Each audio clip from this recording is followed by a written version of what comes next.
Imagine being alone in a massive department store after midnight. The lights hum faintly above you, the aisles stretch on into endless silence, and yet you can't shake the feeling that someone or something is watching. That's exactly what happened to Vern during his graveyard shifts in the late 1990s. What started as small, unsettling moments soon spiraled into experiences that defied all logic. Basketballs bouncing on their own in empty aisles, crashing noises echoing from deserted rooms, and bottles tumbling from shelves when no one was anywhere near.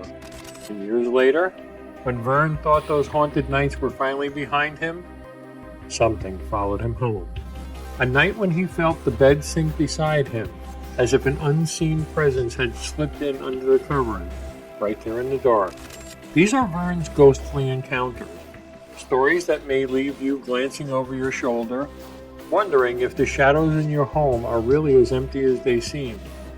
But it all began on the job, in a department store where the nights grew darker, far darker than anyone could have imagined.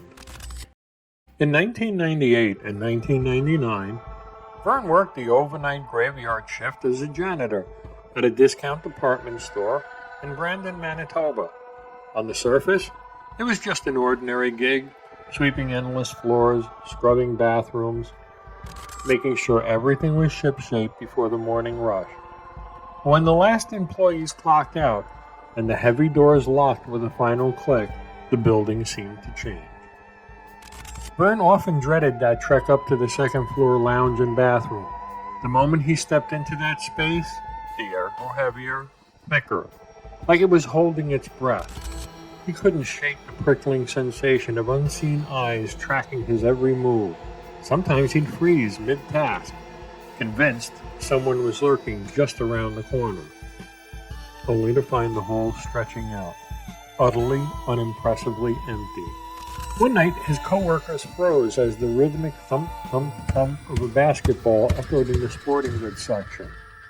The sound carried throughout the still store, each bounce growing louder, more insistent, until finally, the ball rolled into view on its own.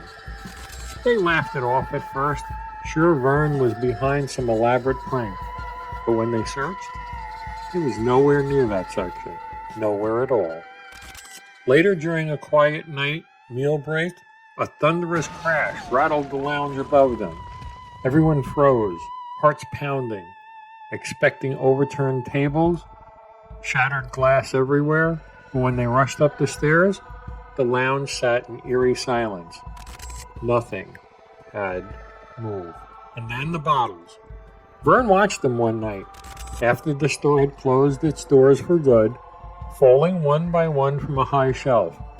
No customers milling about, no co-workers bumping into things, just him, and the sharp clatter of glass shattering against the cold tile.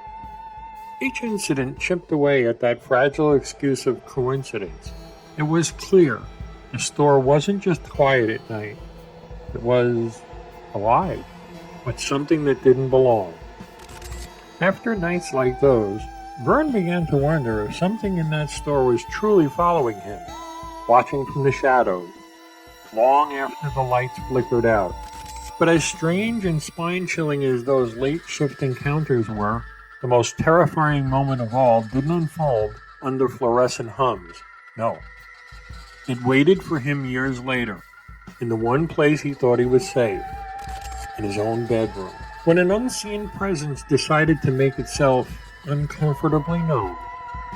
Years after he'd left that department store and its whispering shadows far behind, Vern faced something that burrowed even deeper into his soul, and this time, there was no clocking out, no escape. One ordinary night, as he lay in bed, he slipped into that eerie limbo between wakefulness and sleep. His body locked rigid, unresponsive, his voice trapped in his throat, but his mind, razor sharp, wide awake, terrified. That's when he felt it. The mattress dipped beside him, the unmistakable heavy shift of someone or something climbing in under the covers. Every instinct screamed for him to fight, to turn, to scream, but he couldn't. He was pinned, helpless. As the weight settled in, close enough to feel its chill, unlike so many sleep paralysis tales with their long looming shadow figures or demonic visitors, Vern didn't see anything. Oh, he didn't need to. The presence was real, palpable. That suffocating sense of not being alone pressed down on him. Cold, insistent, undeniable. He later called it one of the most gut-wrenching nights of his life, a violation that left him doubting everything. Was it just his mind fracturing under the weight of old memories? Or had something from those endless stored nights slithered its way home with him? The thought still chills me to the bone. If an unseen force can invade your room, slip into your bed like it owns the place, how safe is anyone's sanctuary, really? What makes Vern's encounters so profoundly chilling is how ordinary it all started. A quiet department store after hours, an empty upstairs lounge, a simple, familiar bed on a quiet night. Places that should feel safe, comforting, like anchors in our everyday normal life. Yet in those stolen moments, the veil between our world and the unknown ripped open just wide enough for something odd and strange to slip through, uninvited, unseen. Were the bouncing basketballs and phantom crashes just echoes in an old building? Tricks of creaky floors and weary minds? Was that sinking mattress nothing more than sleep paralysis's cruel illusion? Or was Vern brushing against something far darker, a stark reminder that not every presence announces itself with a face, but some you feel in your bones?